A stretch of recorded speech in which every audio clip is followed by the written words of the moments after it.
Hello दोस्तों, नमस्कार। I am जेके। आज हम बताने वाले हैं कि बैग फिल्टर, चाहे बैग हाउस है, उसका मेंटेनेंस कैसे किया जाता है, क्या क्या प्रॉब्लम आता है बैग फिल्टर या बैग हाउस में। इन सभी के बारे में हम डिटेल डिस्क्रिप्शन के साथ में देखेंगे।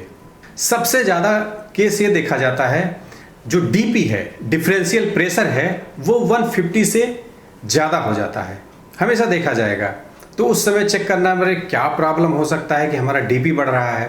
डीपी बढ़ने का सबसे इम्पोर्टेंट एक ही रीज़न है कि प्रॉपर तरीके से क्लीनिंग साइकिल में कुछ न कुछ प्रॉब्लम है, क्लीनिंग नहीं हो रहा है। जो केक फार्मेशन बैग के ऊपर में है, वो उसका फिल्ट्रेशन, उसका क्लीनिंग प्रॉपर तरीके से नहीं हो पा रहा है, वो बॉटम में नहीं जा रहा है। तो उसके लिए क्या क्या प्रॉब्लम हो सकता है, सबसे है कि बैग गेज देख लीजिए। कभी कभी क्या होता है कि जो अपना डिफरेंशियल प्रेशर है वो खुद ही प्रॉब्लमेटिक रहता है।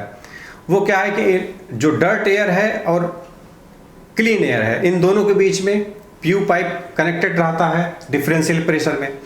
तो कभी कभी क्या वो चोक हो जाता है। देखा गया है कि जो प्रेशर स्विच है, डिफरेंशियल प्रेशर स्विच है, वही काम नहीं कर रहा है। तो सबसे पहले अगर गेज खराब है उसको रिप्लेस कर दीजिए। अगर मान लीजिए कोई पाइप में लीकेज है गेज के, उसको रिप्लेस कीजिए। मान लीजिए कि जो गेज पाइप है वो चोक हो गया है, डर्ट एयर इनसाइड में चला गया है, तो कभी ये भी देखा गया, तो ये भी आपको देखना बहुत ज़रूरी है, तो उसका भी क्लीनिंग कर दीजिए। और कभी कभी देखा गया कि जो हेडर है, जो एयर हेडर है, उसमें प्रेशर कम है। अगर प्रेशर कम होगा तो सिंपल सी बात है कि क्लीनिंग प्रॉपर तरीके से बैग के इनसाइड में होगा नहीं। अगर बैग के क्लीनिंग प्रॉपर तरीके से नहीं होगा तो हमेशा डीपी ज़्यादा बताएगा। ये सब पॉसिबल रीजन होते हैं। कभी कभी देखा गया है कि जो स्टैटिक चार्ज है फिल्टर बैग में वो ज़्यादा हो जाता है। इसीलिए रिकमेंडेड किया जाता है जो भी बैग हाउस है, चाहे बैग फिल्टर है, उसको हमेशा प्रॉपर अर्थिंग के साथ में करके रखना चाहिए। अगर प्रॉपर अर्थिंग रहेगा तो स्टैटिक जो चार्ज है वो डेवलप होने नहीं पाएगा। अगर स्टैटिक चार्ज हो जाएगा, जितने भी डस्ट लेडन है वो उसके बैग के ऊपर में चिपकना चालू कर देगा। अगर चिपकना चालू कर देगा तो उसके लिए हमको ज़्यादा फोर्स चाहिए उसकी क्लीनिंग के लिए। तो ये भी सबसे ज़्यादा प्रॉब्लमेटिक रहता है, इसका भी ध्यान देना बहुत ज़रूरी है। अब कभी कभी क्या होता है कि कंप्रेस एयर आप यूज़ करते हैं। सीमेंट मिल एप्लीकेशन के लिए मैं देखा हूँ आप कंप्रेसर यूज़ करते हैं कंप्रेस एयर के लिए पल्स जेट बैग फिल्टर में। जो कंप्रेसर है उसका जो एफिशिएंसी है वो तरीके से है कि नहीं है, जो कंप्रेस एयर है वो ड्राई है कि नहीं है, जो ड्रायर लगा है उसका परफॉर्मेंस अच्छा है कि नहीं है। कभी कभी यार ड्रायर को ऑब्सोलेट कर देते हैं, आइसोलेट कर देते हैं कि बिना ड्रायर के चल रहा है और कंप्रेस एयर जा रहा है। तो सिंपल सी बात है, कंप्रेस एयर जाएगा और विदाउट ड्रायर जाएगा तो ड्राई नहीं रहेगा, उसमें कुछ न कुछ मॉइस्चर रहेगा ही। अगर सीमेंट एप्लीकेशन के लिए आप मॉइस्चर दे रहे हैं बैग की क्लीनिंग के लिए, क्या होगा, तो मॉइस्चर जाएगा बैग के इनसाइड में। तो मॉइस्चर जाएगा, सीमेंट है, मान लीजिए बैग हाउस 7 to 8 डेज के लिए कभी बंद होता है तो क्या करेगा, वहाँ चोक फॉर्मेशन कर देगा, बैग की पुरुषटी जो एयर परमेबिलिटी है वो घट जाएगा। तो इसीलिए कभी कभी क्या आता है, सीमेंट मिल में आप देखेंगे 6-7 महीने के अंदर में बैग चेंज करना पड़ जाता है। अगर प्रॉपर तरीके से अगर ड्राई कंप्रेस एयर का यूज किया गया है, प्रॉपर टेम्परेचर मेंटेन है बैग हाउस के इनसाइड में, आराम से 4-5 साल तक बैग का लाइफ मिलता है और प्रॉपर तरीके से क्लीनिंग साइकिल चलती रहती है। तो इसीलिए एक यही। तो तीसरा हमने देखा कि जो चोकिंग फॉर्मेशन हो जाता है, मान लीजिए 1 हफ्ते के लिए बंद हो गया तो जाहिर सी बात है एयर परमेबिलिटी कम हो जाएगा। तो बैग की एयर परमेबिलिटी कम हो गया तो उस समय भी डीपी ज़्यादा बताएगा। तो ये सब रीज़न जो है कि हाई डीपी बताने के हैं। हाई डीपी के और भी रीज़न है, मान लीजिए एयर टू क्लॉथ रेशियो किसी बैग फिल्टर में ज़्यादा है, तो ज़्यादा रहेगा तो एयर फ्लो की ज़्यादा रहेगा। एयर फ्लो ज़्यादा रहेगा तो क्या होगा, डस्ट ज़्यादा सक होके इन साइड में जाएगा, इमीडिएट केक फॉर्मेशन क्रिएट होगा।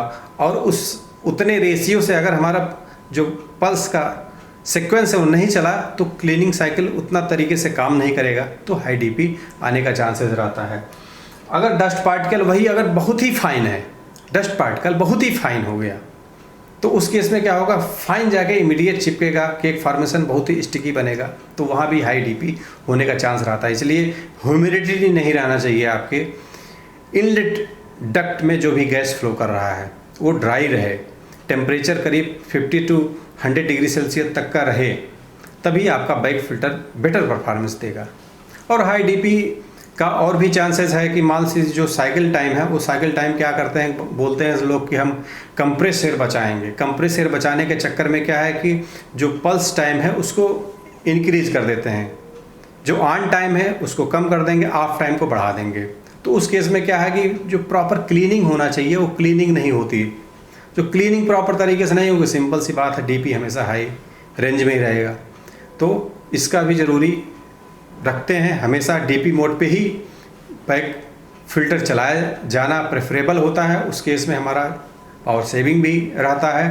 तो अगर हम डीपी मोड में चला रहे हैं तो इन सब चीज़ों का बहुत ही ध्यान में रखना है कि हमारा जो डिफरेंशियल प्रेशर गेज है, चाहे वो मैनुअल में हो चाहे वो इलेक्ट्रॉनिक के थ्रू हो, तो दोनों ऑनलाइन और ऑफलाइन दोनों प्रॉपर तरीके से मैच करना चाहिए। उसका परफॉर्मेंस हमेशा पीरियोडिकली चेक करना चाहिए, तभी हमारा बैग फिल्टर का परफॉर्मेंस अच्छा मिलेगा। हाई डीपी आने का एक और भी प्रॉब्लम रहता है, जो सिक्वेंशियल कंट्रोलर है उसमें कुछ प्रॉब्लम है, तब भी हाई डीपी आएगा। जब सिक्वेंशियल कंट्रोलर में प्रॉब्लम होगा तो सिंपल सी बात है, वो जो क्लीनिंग साइकिल है वो प्रॉपर तरीके से नहीं होगा। क्लीनिंग साइकिल प्रॉपर तरीके से नहीं होगा तो हाई डीपी आएगा, सिंपल सी बात है। और अगर रोटरी लॉक लगा रहे हैं या फ्लैप वाल्व नीचे लगा है, उसकी प्रॉपर तरीके से चोक है या गैप हो गया, रोटरी लॉक में जो टिप गैप है वो आप चेक करेंगे 2 mm 3 mm हो गया, और वहाँ पर फॉल्स एयर का पैसेज ज़्यादा क्रिएट हो गया, तो उस कंडीशन में भी हाई डीपी आने का चांस रहता है। इसलिए हमेशा रोटरी लॉक फ्लैप वाल्व को चेक करते रहना बहुत ही ज़रूरी है। जो एयर और मटेरियल का सेपरेशन है होपर के बॉटम में, वो प्रॉपर होना चाहिए। अब कभी कभी लो डीपी आता है।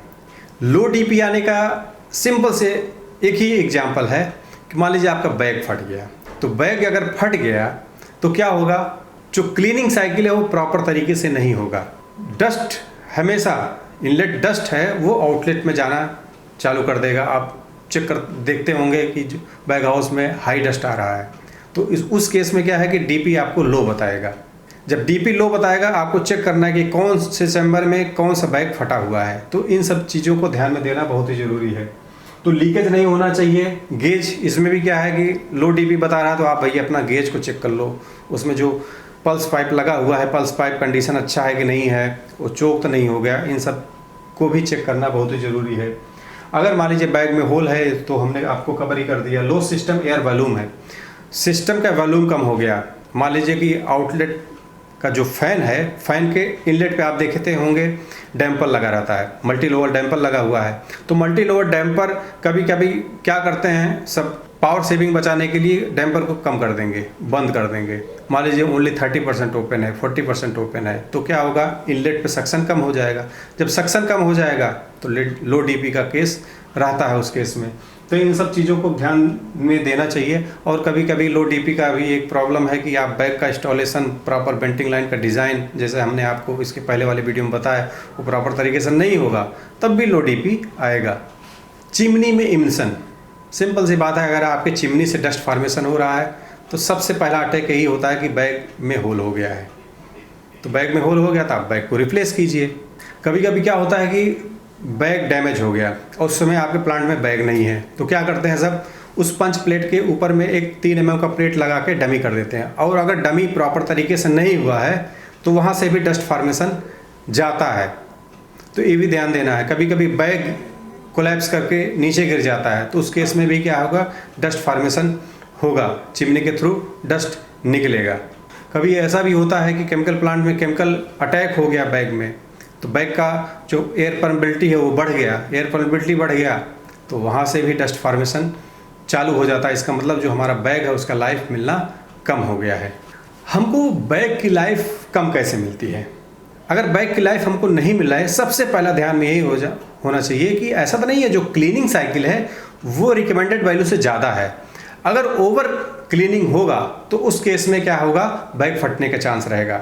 जो कंप्रेस एयर का प्रेशर है वो अगर 4 से 5 kg तक का है तब तो ठीक है। अगर मान लीजिए 6, 6.5, 7 kg तक का है, उस समय भी बैग फटने के चांस रहते हैं। जो आप केज डाले हैं, जो केज है मान लीजिए वही करोड़ हो गया, तो करोड़ हो जाएगा, वो क्या करेगा, बैग को भी करोड़ करेगा। वहाँ हमेशा जर्क फॉर्मेशन होता ही है तो वो डैमेज कर देता है। तो केज अगर रस्टी फॉर्मेशन हो गया तो उस केस में भी हमारा बैग फटने का चांस, उसका लाइफ मिलने का चांस कम रहता है। बैग का लाइफ ऐसा भी नहीं मिलता, अगर हम मॉइस्ट एयर का यूज कर रहे हैं तो उस समय भी बैग का लाइफ हमको नहीं मिलेगा, एयर फॉर्मेबिलिटी कम हो जाएगा, आपको बैग रिप्लेस करना ही पड़ेगा।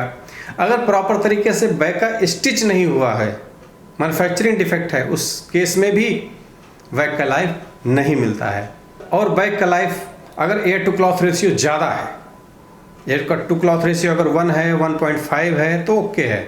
मान लीजिए 3 है, 4 है, 5 है, इवन 5 तक डिज़ाइन करते हैं। अगर 5 तक एयर टू क्लॉथ रेशियो में बैग फिल्टर का डिज़ाइन करके आप चला रहे हैं तो सिंपल सी बात है, जो बैग की लाइफ है 3 साल 4 साल मिलने चाहिए वो आराम से 5-6 महीने ही मिलेगी। तो एयर का वेलोसिटी ज़्यादा रहेगा, एयर का वेलोसिटी ज़्यादा रहेगा तो सिंपल सी बात है वो वहाँ पर एब्रेशन होगा ही होगा, बैग की लाइफ कम मिलेगी। बैग की लाइफ ये भी डिपेंड करता है कि हर एक मटेरियल के लिए अलग अलग डिज़ाइन रहता है बैग का। मान लीजिए कि कोल एप्लीकेशन है तो कोल एप्लीकेशन के लिए वहाँ पर ह्यूमिडिटी रहता है, उतना ड्राई रहता नहीं है, तो उस केस में क्या एक्राइलिक हम फिल्टर बैग का यूज़ करते हैं। लाइमस्टोन है वहाँ पर पॉलिएस्टर का यूज़ करते हैं। वही RAVH में है तो वहाँ पर PTFE फैब्रिक का यूज करते हैं। तो मतलब अलग अलग अगर बैग का सिलेक्शन अगर गड़बड़ हो गया उस समय भी हमको बैग का लाइफ नहीं मिलता है। अगर कंप्रेस एयर में मॉइस्चर जा रहा है तो उस समय भी हमको बैग का लाइफ नहीं मिलेगा। डिटेल में मैं आपको बता ही चुका हूँ। थर्मल श्रिंकेज भी होता है। अगर थर्मल श्रिंकेज हो रहा है, टेम्परेचर ज़्यादा हो जा रहा है, कभी टेम्परेचर 150 हो जा रहा है, कभी टेम्परेचर 60 हो जा रहा है, तो क्या थर्मल शॉक होगा। थर्मल शॉक में भी क्या है, कपड़ा फटने का चांस ज़्यादा रहता है, तो उस समय भी हमको बैग फिल्टर का लाइफ नहीं मिलता है। अच्छा, जनरली आप देखते होंगे कि होपर क्लॉग कर गया, होपर जाम हो गया, तो होपर जाम होने के क्या क्या रीज़न हो सकते हैं। कभी कभी क्या है कि मान लीजिए प्रॉपर तरीके से क्लीनिंग नहीं हुआ, डस्ट फार्मेशन ज़्यादा हुआ, केक फार्मेशन ज़्यादा हुआ और मटेरियल ज़्यादा एकुमुलेट होकर एक साथ में ही गिरा, तो क्या है कि होपर भर गया, तो उस केस में भी चोकिंग फार्मेशन हो जाता है। कभी कभी क्या है कि बैग रॉन्गली फिटेड है, बैग गिर गया, उस समय भी चोकिंग फार्मेशन हो जाएगा। ज़्यादा मॉइस्चर का मटेरियल आ गया, लाइमस्टोन में ज़्यादा मॉइस्चर आ गया, तो मॉइस्चर के साथ में अगर मटेरियल आएगा तो वहाँ पर चिपकने की टेंडेंसी ज़्यादा हो जाएगी होपर में, तो उस समय भी चोक फार्मेशन हो जाता है। इसलिए आप जनरली आज के डेट में हर एक होपर में इंसुलेटेड कर दिया जाता है या होपर हीटर लगाया जाता है कि टेम्परेचर मेंटेन रहे। अगर टेम्परेचर मेंटेन रहेगा तो वहाँ पर क्या है कि फ्लोबिलिटी मटेरियल का ज़्यादा रहेगा, तो वो क्लॉगिंग फार्मेशन नहीं होने देता है। क्लॉगिंग फार्मेशन हो जाता है, मान लीजिए होपर का कोल एप्लीकेशन है, अगर वो 70 डिग्री से कम है वैली एंगल, तो जाहिर सी बात है वहाँ पर क्लॉगिंग फार्मेशन होगा।